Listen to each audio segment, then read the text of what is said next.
Сәлем достар, бүгін сіздермен бірге мини пицца дайындаймыз. Ол үшін ең алдымен 250 мл жылы су, 1 шай қасық дрожжи, жарты шай қасық тұз, кішкене қант және 4 ас қасық сұйық май қажет. Барлығын араластырамыз және кішкене ұн қосамыз. 370-400 мл-дай.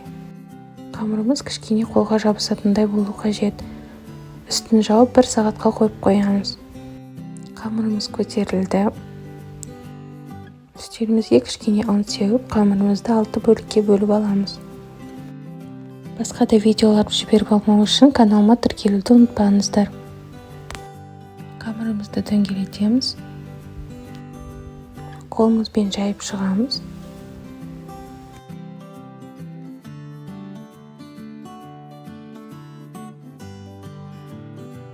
Үстіне ең алдымен кетчуп пен майонезден жасалған соусымызды жағамыз.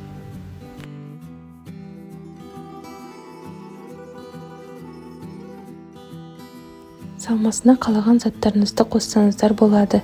Менде бұл колбаса, қызанақ,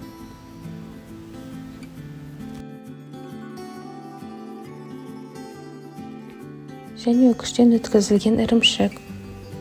200 градуста 20 минуттай пісіріп аламыз. Мінекей біздің пиццаларымыз дайын болды. Пицца оңай дайындалады және жұмсақ болып піседі. Менімен бірге дайындаңыздар, ас болсын.